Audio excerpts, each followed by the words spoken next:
Sekarang tunjukkan ayatnya kalau Yesus lahir di kandang domba.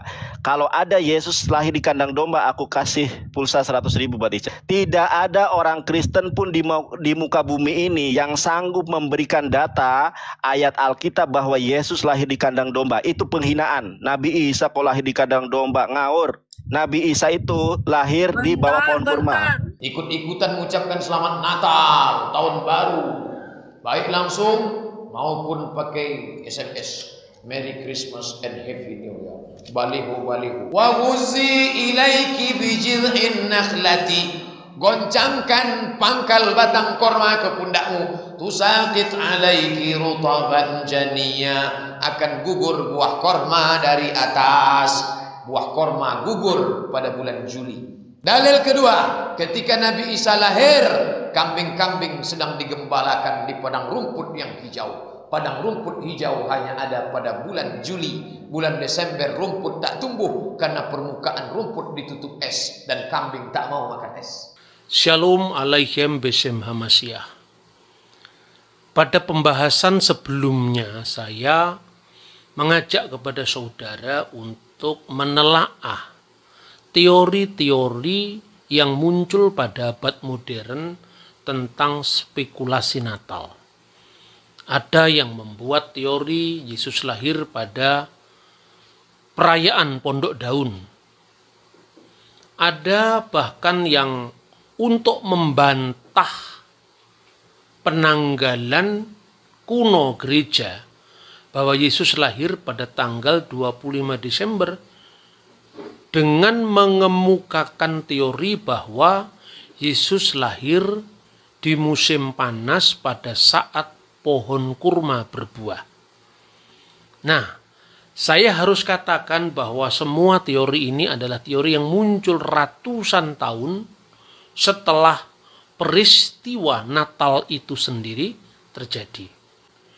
Bahwa narasi-narasi Natal baik yang tercatat dalam Injil Matius maupun Injil Lukas itu memberikan kepada kita informasi yang cukup penting. Yang pertama, pada saat Yesus itu dilahirkan, orang Majus datang ke Bethlehem dengan dibimbing oleh bintang Natal. Nah, sejak tahun 1604 ketika teleskop atau teropong bintang itu ditemukan oleh Johannes Kepler, saat itu mulai diteliti apa sebenarnya atau bintang apa yang sebenarnya pernah tampak membimbing orang Majus ke Bethlehem untuk bertemu dengan Kristus. Berdasarkan penelitian dari banyak ahli, bukan hanya secara astronomi, tetapi juga seorang arkeolog yang bernama Scannable tahun 1925 melakukan penggalian di Menara Jipar di Babel. Menara Jipar itu adalah termasuk situs kuno, masyarakat kuno yang memiliki sekolah astronomi. Maka di sana ditemukan di dalam bahasa Babel kuno ungkapan seperti ini. Mulu babar ukai wanu inajipati, yang artinya Jupiter dan Saturnus pada konstelasi Pisces. Dan itu terjadi pada bulan Desember tahun 7 sebelum Masehi. Nah, apa artinya ini? Dalam dunia simbol masyarakat Babel kuno, Jupiter planet terbesar itu melambangkan raja. Sedangkan Saturnus itu adalah simbol bagi negara tetangga mereka, yaitu Israel. Negara Israel itu Saturnus. Sedangkan Pisces itu adalah hari-hari akhir. Jadi kalau dibaca, dan mungkin ini salah satu kemungkinan saya kira yang membuat orang Majus datang untuk mencari Yesus sebagai raja Yahudi, karena ungkapan itu bisa berarti seorang raja Yahudi telah muncul akhir-akhir ini. Itu dokumen pertama yang ditemukan dalam data arkeologi sekaligus didampingkan dengan fakta astronomi sejak ditemukannya teleskop. Lalu yang kedua, catatan gereja kuno sendiri. Clement dari Alexandria atau Santo Clement dari Alexandria sekitar tahun 150 mencatat bahwa bintang yang menampakkan diri kepada orang Majus yang membimbingnya ke Bethlehem itu disebut sebagai bintang nova, stella nova atau bintang baru. Dan bintang ini tampak pada bulan Maret atau April tahun 5 sebelum Masehi. Tidak hanya itu saudara-saudara, ada data-data pendamping yang menarik untuk kita bandingkan. Ya, antara lain itu adalah catatan dari Tiongkok kuno. Dalam sebuah ensiklopedia Tiongkok kuno yang dikenal dengan Qian Hansu, itu digambarkan begini. Pada tahun kedua periode Qian, bulan kedua, suatu Huixing muncul lebih dari 70 hari. Dan itu terjadi juga di bulan Maret atau April tahun 5 sebelum Masehi. Jadi banyak sekali fenomena-fenomena perbintangan yang muncul pada saat menjelang dan kelahiran Yesus. Bintang mana yang dilihat orang Majus itu? Ada banyak alternatif.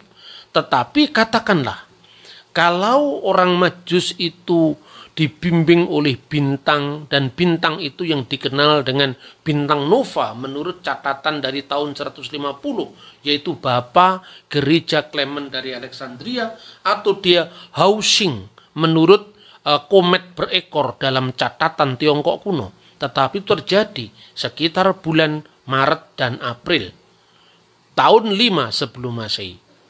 Nah, saya ingat apa yang ditulis di dalam buku yang 3 jilid Yesus of Nazareth dari Bapak Suci Paus Benediktus ke-16. Beliau mengatakan bahwa sesungguhnya perhitungan Natal itu telah terjadi kekilafan.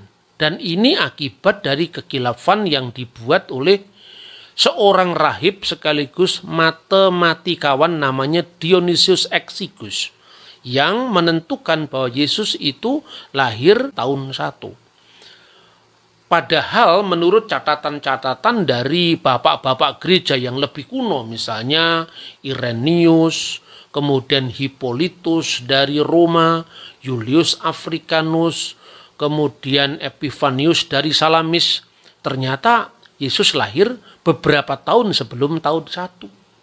Makanya berdasarkan konjungsi 3 planet yang tadi disampaikan dalam penemuan menara Jipar atau bukti-bukti penelitian dari astronomi yang dirintis sejak zamannya Johannes Kepler, maka Paus Benediktus ke-16 mengatakan kemungkinan Yesus dilahirkan tahun 7 sebelum Masehi. Nah, sebelum kita lanjutkan perbincangan kita, saya ingin mengajak saudara-saudara untuk berpikir sejenak. Kenapa sebelum Masehi dan kenapa tahun ini disebut Masehi atau tahun Kristen atau Anno Domini?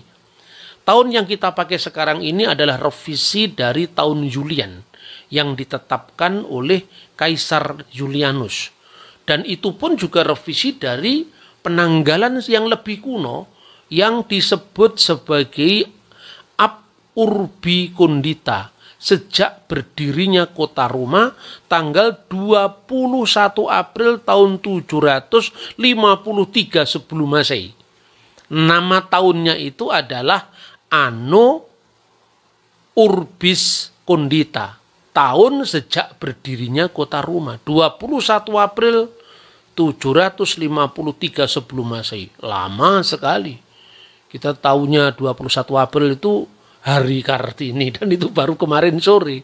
Makanya kadang-kadang saya mengatakan, orang yang suka mengkritik kalender gerejawi itu loh, sebetulnya bacaannya seluas apa.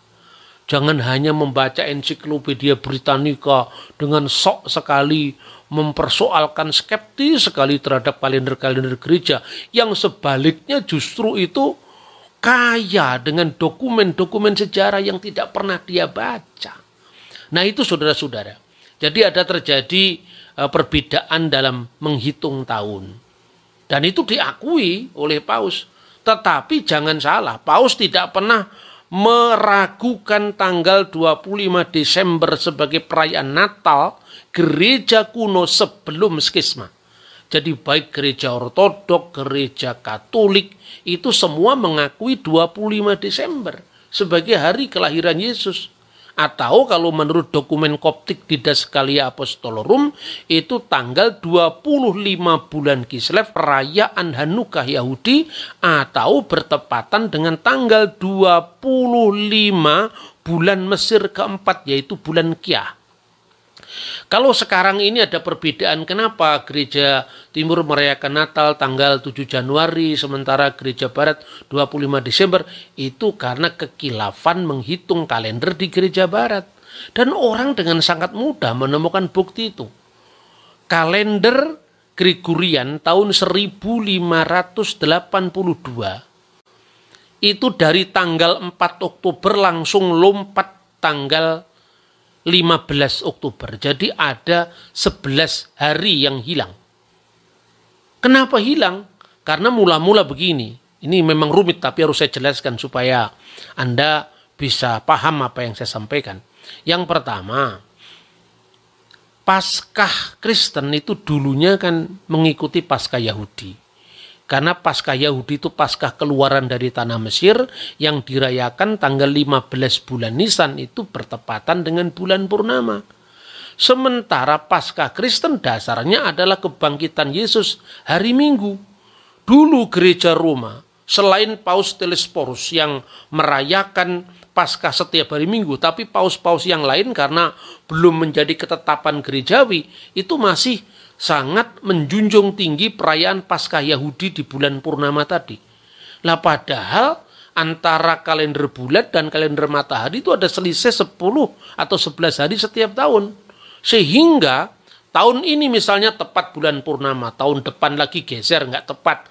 Maka harus disesuaikan antara minggu dan bulan purnama tadi. Akibatnya tahun 1582 kita geser dari tanggal 4 Oktober, kemudian langsung tanggal 15 Oktober.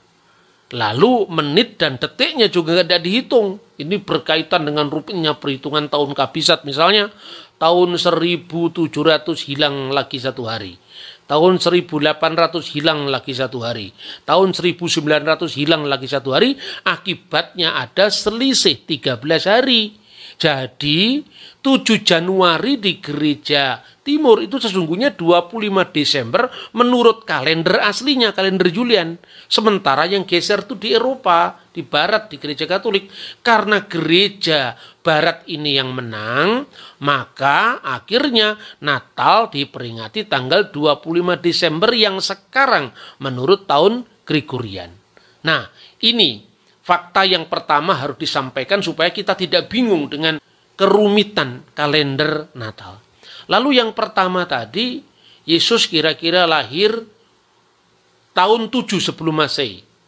Oleh karena itu, Paus Benediktus ke-16 mengingatkan kita dalam bukunya The Spirit of Liturgy, mari kita tinggalkan mitos-mitos Natal, termasuk mitos 25 Desember, Sol Invictus tadi. Lalu orang Majus, kalau misalnya dia bertemu dengan Yesus dibimbing oleh bintang nova tadi sekitar bulan April, Maret atau April, tahun 5 sebelum tahun Masehi, maka usia Yesus saat itu kurang lebih 2 tahun. Dan ini cocok dengan Alkitab. Seringkali dalam aksesoris-aksesoris Natal, perayaan Natal populer, itu bersamaan dengan bayi Yesus di Bethlehem, orang-orang Majus atau 3 raja yang bijaksana membawa emas, kemenyan, dan mur. Padahal tidak seperti itu.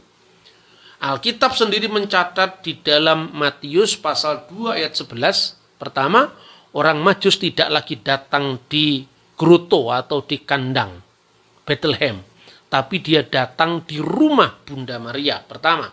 Yang kedua, ketika Herodes merasa dikelabui oleh orang-orang Majus yang menempuh jalan lain, maka dia murka, naik pitam, marah luar biasa, dan dia mengeluarkan dekret membunuh setiap anak di Bethlehem dan sekitarnya yang usianya di bawah 2 tahun. Mengapa di bawah 2 tahun? Karena perkiraan waktu itu Raja Yahudi atau Yesus yang disembah oleh orang Majus itu kira-kira berumur 2 tahun ke bawah atau 2 tahun kurang lebihnya lah, kira-kira seperti itu. Kalau kita mengacu pada kalender konjungsi 3 planet Desember tahun 7 sebelum Masehi dengan penampakan bintang nova kira-kira bulan Maret April tahun 5 sebelum Masehi. Nah, kemudian Kristus pergi bersama dengan Santo Yosef dan Santa Maria pergi ke Mesir. Selanjutnya kita akan melihat sumber-sumber dari gereja kuno. Secara khusus adalah sumber gereja Koptik. Mengapa? Karena gereja Mesir, gereja Alexandria inilah yang mendapat kehormatan dikunjungi keluarga kudus. Karena itu di dalam Sinaksarion Koptik ya, yang terdiri dari 2 jilid ini, Kitab Al-Sinaksar, ini disebutkan bahwa keluarga kudus itu tiba di Mesir, khususnya kalau di dalam rute perjalanannya itu Kristus dan keluarga kudus itu berangkat dari Bethlehem menuju ke Gaza, dari Gaza nanti dia menuju ke tempat yang sekarang disebut Syekh Juwaik. Kemudian dari Syekh Juwaik dia pergi ke El Aris, dari El Aris dia pergi ke Pelusium, kota kuno yang sekarang disebut Farama. Dari Farama kemudian dia pergi ke tempat yang sangat terkenal di Mesir yang dikenal dengan Tel Busta, tempat orang-orang Mesir kuno menyembah berhala. Dan itu jelas-jelas disebutkan dalam peringatan tentang kunjungan keluarga kudus ke Mesir. Jadi masuknya keluarga kudus di tanah Mesir, dan itu diperingati setiap tanggal 24 bulan Basans atau bulan Pason yang bertepatan dengan 1 Juni tahun 5 sebelum Masehi. Jadi catat, berarti ketika malaikat memerintahkan Yusuf untuk pergi membawa Yesus dan Bunda Maria ke tanah Mesir, itu setelah bulan April tahun 5 sebelum Masehi. Dan tradisi Koptik ya, yang disebut sebagai taklid al-muqaddas atau tradisi suci, atau berita yang diterus sampaikan secara tanpa putus sampai pada gereja kita sekarang, itu adalah 1 Juni. Sudah mulai masuk musim panas. Nah, dalam perjalanan keluarga kudus itu, kira-kira mereka sesampai di dekat tempat yang sekarang dikenal dengan provinsi Ismailia. Di sanalah terjadi mujizat di mana Yesus dengan kuasa sabdanya, Yesus yang waktu itu tidak lagi bayi tapi kanak-kanak, itu mengeluarkan air dari padang gurun dan terjadilah mujizat pohon kurma. Tapi ingat, itu tidak terjadi pada saat kelahirannya, tapi pada saat pengungsian ke Mesir. Nah, saudara-saudara, fakta ini yang mungkin ditafsirkan sebagai mujizat kelahiran Yesus di bawah pohon kurma. Bukan. Itu adalah mujizat ketika pengungsian keluarga kudus di Mesir. Dan itu tercatat jelas di buku Sinaksarion ini. Nah, Sinaksarion ini memang berdasarkan pada paradosis apostolik. Paradosis apostolik itu adalah suksesio apostolik yang diterus sampaikan dari zaman abad pertama melalui para rasul ke muridnya para rasul, ke murid-muridnya para rasul. Sekalipun yang namanya Sinaksarion itu singkat-singkat, tidak terlalu detail. Tetapi terjadi fabrikasi pada abad-abad kemudian. Antara lain muncullah buku-buku apokrifa. Nah, dalam buku-buku apokrifa itu kadang-kadang memang diceritakan lebih panjang dan semi legendaris itu sebetulnya. atau ya dipanjang-panjangkan atau mungkin ditambah-tambah, itu kira-kira. Antara lain disebutkan dalam sebuah buku apokrif yang berjudul Injil Matta Al-Manhul, yaitu Pseudo Gospel of Matthew, secara khusus pasal 20, kira-kira dikatakan, maka kata bayi Yesus yang ada dalam pelukan ibunya, perawan Maryam, wajahnya tersungging senyum. Lalu dia berkata, ketika mereka kehausan di padang gurun tadi, "Wahai pohon, rendahkanlah dahan-dahanmu untuk memberi makan kepada ibuku dari buah-buah segarmu." Maka pohon itu mendengar dan menundukkan dirinya ke kaki Maryam. Lalu mereka makan buah-buah yang segar itu. Setelah itu Yesus berkata lagi kepada pohon, "Angkatlah dirimu wahai pohon kurma, dan satukanlah dirimu dengan pohon-pohon Bapakku yang ada di surga." Dan Santo Yusuf, Santa Maria, dan kanak-kanak Yesus itu bersyukur kepada Allah karena mujizat terjadinya pohon kurma yang mengeluarkan buah dan mengeluarkan air yang memancar dari bawah tadi dengan penuh ucapan syukur. Ini dicatat dalam buku yang kira-kira ditulis baru pada abad ke-6. Jadi sudah jauh sekali dari peristiwa. Itulah sebabnya gereja membedakan kisah-kisah yang memang punya nilai historis dan kisah-kisah yang semi legendaris tadi.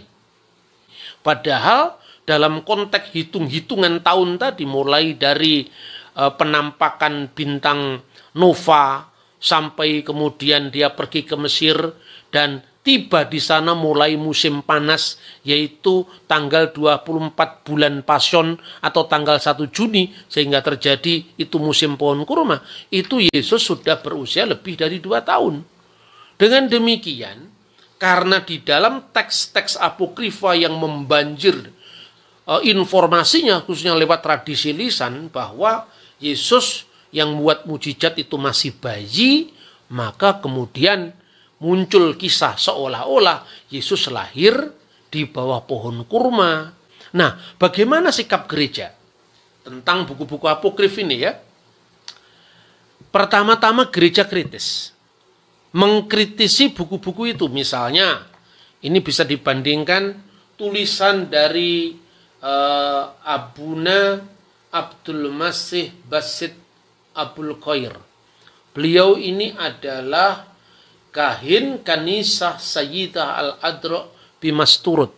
Jadi dia adalah seorang imam atau seorang abuna dari gereja Ortodok Koptik, gereja Sayyidah Al-Adra, gereja Lady Mary, yaitu gereja Bunda Maryam yang ada di Masturut. Dan Masturut itu salah satu situs perjalanan keluarga kudus di Mesir. Judul bukunya adalah Apokrifa Al-Ahdul Jadid, kitab apokrifa perjanjian baru. Yang pertama pertanyaannya, kaifa kutiba, bagaimana buku-buku seperti ini ditulis? Lalu walimada rafadatuha al-kanisah, dan kenapa gereja menolak buku-buku seperti ini? Jadi artinya apa? Ini adalah pengembangan, bahkan fabrikasi dari kisah-kisah yang memang sebetulnya itu pada dasarnya ada dalam buku-buku Sinaksarion, tapi dikembangkan lebih bebas lagi. Dan itu menjadi banyak acuan dari kelompok-kelompok tertentu pada masa dulu, dan itu muncul ratusan tahun setelah peristiwa. Jadi bedakan antara sejarah dengan kisah-kisah semi-legendaris.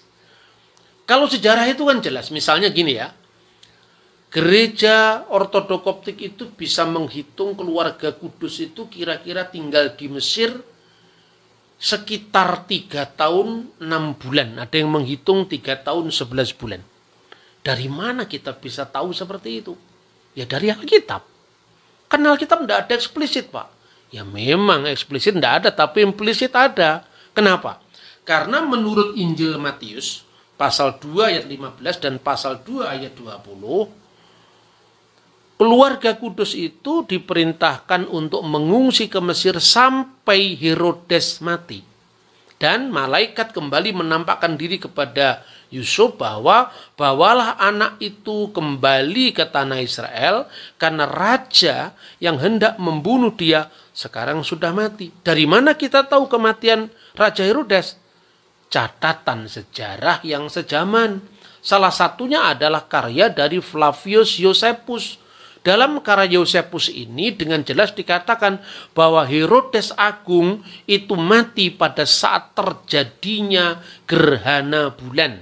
Nah, sekarang para ahli sejarah kuno Israel itu mencatat matinya Herodes Agung, ada yang mengatakan karena terjadinya gerhana bulan itu tahun 4 sebelum Masehi, dan ada ahli lain yang menganggap tahun 1 sebelum Masehi. Itu penelitian tentang kapan terjadinya gerhana bulan, yaitu pada saat Herodes mati tadi. Maka dari sini kita bisa lihat keluarga kudus mulai diperintahkan meninggalkan Bethlehem menuju Gaza, menuju Al-Aris, menuju Farama, sampai kemudian nyebrang sungai Nil sampai di kota Kairo lama yang dikenal dengan gereja Hanging Church, gereja Abu Sirga. Lalu mereka akan kembali ke tanah Israel setelah mendengarkan perintah malaikat tadi dalam penampakan kepada Yusuf. Jadi bisa dihitung, kalau dia tiba, dihitung mulai tibanya bulan Juni pada saat mulai musim panas tahun 5 sebelum Masehi sampai kemudian matinya Herodes itu sekitar bulan Januari terjadinya gerhana bulan tahun 1 sebelum Masehi, maka keluarga kudus tinggal di Mesir lebih dari 3 tahun, 3 tahun 6 bulan, 3 tahun 7 bulan, tinggal dari mana kita menghitungnya. Nah, itu bedanya bagaimana gereja kuno. Ya, bapak-bapak gereja yang kemudian dilecehkan setelah munculnya teori spekulatif Dewa Matahari Sol Invictus tahun 743, zamannya Keraton Surakarta Adiningrat berdiri itu terlalu baru untuk kita bisa bandingkan dengan dokumen-dokumen gereja. Sekalipun di situ ada kekilafan di dalam menghitung, itu kan wajar. Di kalender manapun juga kan ada itu. Tetapi jangan skeptis dengan kalender gerejawi. Dan terakhir saudara-saudara, orang sering bertanya, seolah-olah gereja itu menerima 27 kitab perjanjian baru itu hanya karena asal menguntungkan gereja. Tidak seperti itu. Kenapa kitab-kitab seperti Injil Tufliyah, Injil masa kanak-kanak Yesus yang ditulis pada abad ke-5 dalam bahasa Syriak dan terjemahan Arabnya abad ke-7 sekitar tahun 600-an. Kenapa kita menolak Injil Thomas Israeli yang memuat tentang kisah Yesus pada masa kecil? Dia membuat 12 bentuk burung dari tanah liat kemudian menjadi burung dengan sungguh-sungguh. Kenapa cerita Yesus bicara pada waktu bayi yang disebutkan dalam Injil masa kanak-kanak Yesus berbahasa Arab itu ditolak oleh gereja? Bukan karena itu bertentangan atau seolah-olah ini nggak cocok dengan klaim ketuhanan Yesus. Tidak seperti itu. Maka baca langsung sumbernya. Seandainya gereja menerima buku-buku itu, kalau sekedar untung-untungan gereja untung. Ini saya contoh ya. Ini terbitan dari Injil masa kanak-kanak Yesus. Diterjemahkan dalam bahasa Latin oleh Henricus Sick. Ini terjemahan di dalam bahasa Latin, tapi berdampingan dengan naskah Arabnya ya. Ini diterbitkan pada tahun 1697. Ini misalnya. Kalau justru kita menerima buku ini sebetulnya malah mendukung ketuhanan Yesus, bahkan ajaib sekali. Karena Yesus usia masih bayi digendong ibunya sudah bisa bicara ini. Bahkan di sini tidak menolak Tritunggal, tidak menolak keilahian Yesus, bahkan melebih-lebihkannya. Misalnya diawali dari Bismil Ab walibni warrohil kudus al-ilahu wakid amin. Trinitas, demi nama Bapa dan Putra dan Roh Kudus amin. Dan di dalam pasal pertama itu disebutkan bahwa telah disebutkan di dalam kitab Yosefus, qad wajadana fi kitabi Yosefus Rais al-kahinat alladzi kana ala ahdil masih. Disebutkan dalam kitab Yosefus, Rais kahinah, jadi imam besar yang hidup pada zaman Al-Masih, wa qad qala Anas innahu Kayafa, dan ada juga yang mengatakan dia adalah Anas atau Kayafas. Ini disebutkan di situ. Inna Yesua takalama wa huwa hina kana fil mahdi. Bahwa Yesus telah bisa berbicara ketika dia masih bayi, masih digendong ibunya. Wa qala li Maryam ummuhu, dan dia berkata, bayi Yesus tadi berkata pada Maryam ibunya, ini ana huwa Yesua ibnullah. Sesungguhnya aku inilah Yesus, putra Allah. Wa abi arsalni likolasil alam, dan Bapakku telah mengutus aku untuk keselamatan dunia. Jadi ini jelas mendukung keilahian Kristus. Bahkan gereja menseleksi mana yang punya nilai historis, mana yang tidak punya nilai historis. Tentu kalau kisah-kisah Sinaksarion berdasarkan taklid al-muqaddas, berdasarkan tradisi suci, berdasarkan cerita-cerita historis yang diterus sampaikan dalam jalur apostolik sampai zaman rasuli kepada gereja kita sekarang ini. Itu bisa dipercaya. Tetapi fabrikasi, melebih-lebihkan kisah itu dalam buku-buku yang disebut buku apokrifa, yang itu muncul ratusan tahun setelah zaman Yesus, tentu itu tidak sekedar menguntungkan klaim gereja atau tidak. Gereja tidak pernah mengajarkan kebohongan hanya untuk menyatakan kebenaran. Kebenaran tidak mungkin lahir dari kebohongan. Kebenaran adalah kebenaran. Kalau kita tidak bisa lagi jujur dengan agama kita, lalu apa yang kita perjuangkan? Terima kasih untuk perhatian saudara menyaksikan tayangan ini. Tuhan memberkati kita.